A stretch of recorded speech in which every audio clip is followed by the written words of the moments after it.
बिस्मिल्लाहिर्रहमानिर्रहीम। अस्सलाम वालेकुम स्टूडेंट्स।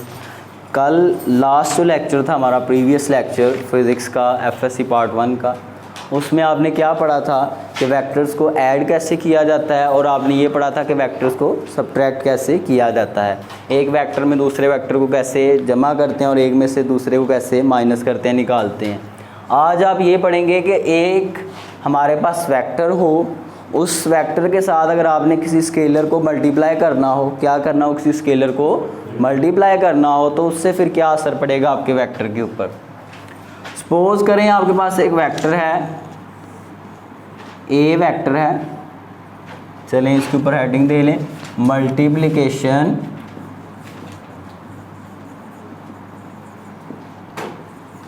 ऑफ वेक्टर्स या वेक्टर जो मर्जी कह लें, ठीक है। अब बेटा हमारे पास एक ए वेक्टर है और सपोज करें हमारे पास एक स्केलर n है। Suppose we have a scalar n। Scalar क्या होते हैं बेटा? जिनके सिर्फ मैग्नीट्यूड हो, जितने भी कांस्टेंट्स होते हैं वो सारे स्केलर हैं। 1 2 3 4 नंबर सारे, ये सारे स्केलर्स होते हैं। Suppose we have a scalar n, ठीक हो गया, कोई नंबर है ये 1 2 3 4 कुछ भी हो सकता है। हमने इस ए वेक्टर को n स्केलर नंबर के साथ हमने मल्टीप्लाई करना है, तो हम इस तरह उसको लिखेंगे। समझ आ गई कि नहीं? अब तो हम क्या करेंगे, ये जस्ट मैग्नीट्यूड होता है, तो हम जैसे ही a के साथ मल्टीप्लाई करेंगे तो n के साथ a मल्टीप्लाई करेंगे तो ये देखें भाई थोड़ा उसका मैग्नीट्यूड बढ़ जाएगा। समझ आ गई कि नहीं? यानी कि ये इतना ए था तो अब उसमें ये n भी हमने साथ में डाल दिया है, तो मल्टीप्लिकेशन हो गई है, ठीक है। और इसके बाद है कि दो केस हैं कि अगर आपके पास n पॉजिटिव होगा, for if n is positive,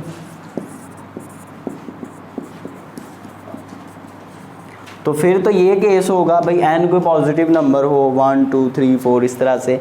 अगर n कोई नेगेटिव नंबर हो तो उस केस में क्या होगा बेटा, जो एन ए आया था उसकी डायरेक्शन रिवर्स हो जाएगी, डायरेक्शन उलट हो जाएगी, सिंपल है। और इस तरह से बन जाएगा वो।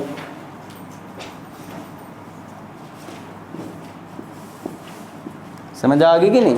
तो ये सिंपल हमारे पास मल्टीप्लिकेशन का हमने पढ़ा है कि वेक्टर्स को मल्टीप्लाई कैसे किया जाता है।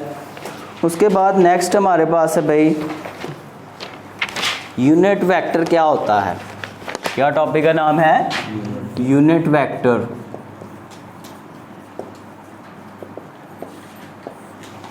बेटा ये कैसा वेक्टर होता है? A vector whose magnitude is 1। ये एक ऐसा वेक्टर है जिसकी जो मैग्नीट्यूड आएगी, क्या आएगी? मैग्नीट्यूड। वो किसके इक्वल आएगी? 1 के इक्वल आएगी। किसके इक्वल आएगी? तो ऐसे वेक्टर को आप क्या कहते हैं? यूनिट वेक्टर कहते हैं, ठीक हो गया।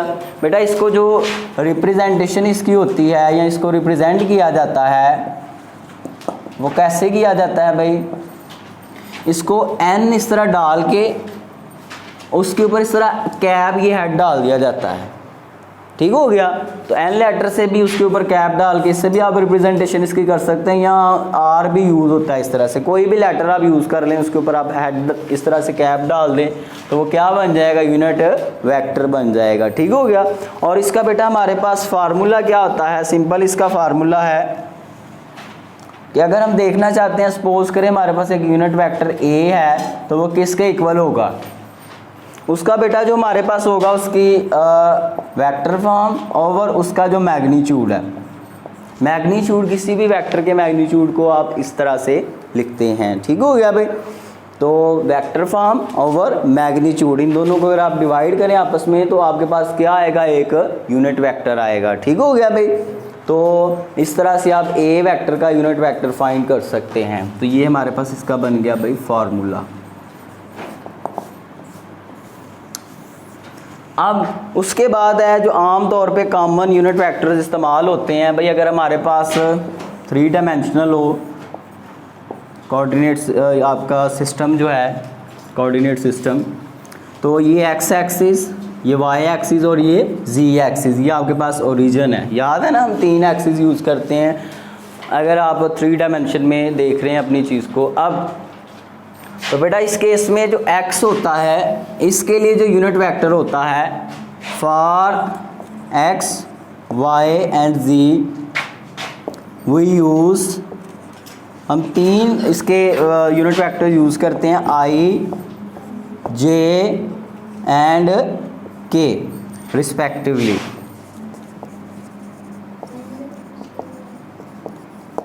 तो x एक्सिस जो होता है उसके लिए आप कौन सा यूनिट वेक्टर इस्तेमाल करते हैं, i। क्या इस्तेमाल करते हैं, i। ठीक हो गया। और y के लिए आप कौन सा यूज़ करते हैं, j यूज़ करते हैं। और z के लिए आप कौन सा यूनिट वेक्टर यूज़ करते हैं, k यूज़ करते हैं। क्लियर हो गया भाई। और उसके बाद आम तौर पे जो हमारे पास काफ़ी है, इतना ही। नेक्स्ट हमारे पास है नल वेक्टर।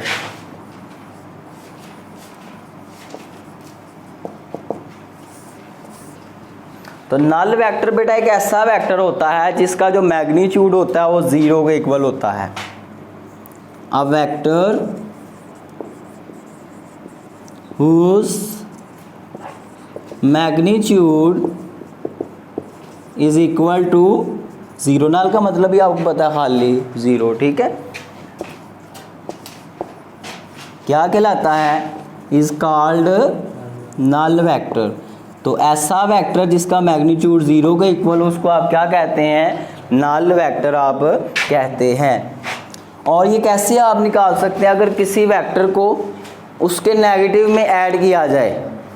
भाई हमारे पास एक वेक्टर a है तो उसका नेगेटिव क्या होगा, -a होगा। तो उसमें अगर आप ऐड करेंगे तो ज़ाहिर आंसर आपके पास क्या आएगा, एक नल वेक्टर आएगा। और नल वेक्टर के ऊपर इस तरह से एरो भी आएगा, ये 0 नहीं है आपके पास। ठीक है, 0 और तरह से होता है, इस तरह से आपको पता है, तो वो एक स्केलर होता है। ठीक हो गया भाई। और नल वेक्टर को आप इस तरह से लिखते हैं और उसके ऊपर एरो आ रहा है, यानी कि ये वेक्टर है। तो ये आपके पास हो गया नल वेक्टर। अब आखिरी जो आज का टॉपिक है वो है भाई इक्वल वेक्टर्स। ये नोट करना है आपने, चलें कर लीजिएगा नोट। ये यहाँ पे मैं लिख देता हूँ, इक्वल वेक्टर्स।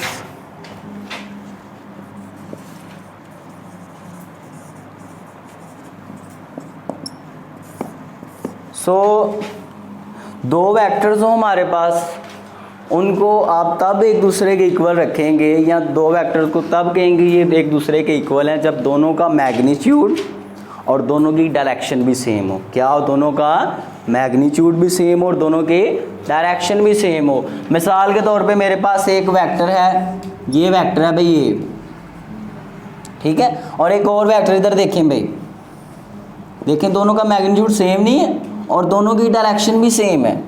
तो अगर तो दोनों की डायरेक्शन भी सेम हो और दोनों का मैग्नीट्यूड भी सेम हो तो आप कहते हैं कि ये दोनों वेक्टर्स एक दूसरे के क्या हैं, इक्वल हैं। ठीक हो गया। टू वेक्टर्स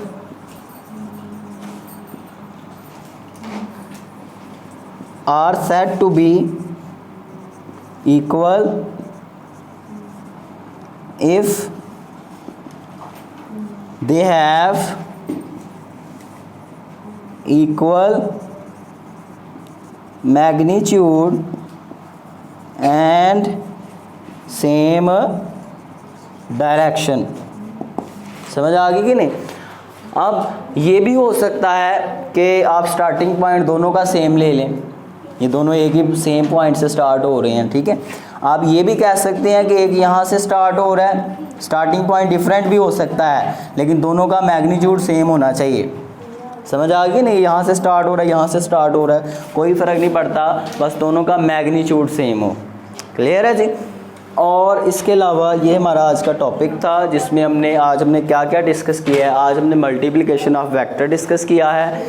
तो इसके अलावा हमने ये भी पढ़ा कि जब एक पॉजिटिव नंबर से आप मल्टीप्लाई करते हैं तब क्या होता है, जब नेगेटिव नंबर से करते हैं डायरेक्शन रिवर्स हो जाती है। उसके बाद आपने ये पढ़ा कि यूनिट वेक्टर क्या होता है। इसके बाद आपने क्या पढ़ा, नल वेक्टर क्या होता है। और इसके बाद आपने क्या पढ़ा है भाई, इक्वल वेक्टर्स क्या होते हैं। तो ये शॉर्ट क्वेश्चन पेपर में आते हैं, तो इसको आप अच्छे से तैयार करके आइएगा। अपना ख्याल रखिएगा, मिलते हैं कल। अल्लाह हाफिज़।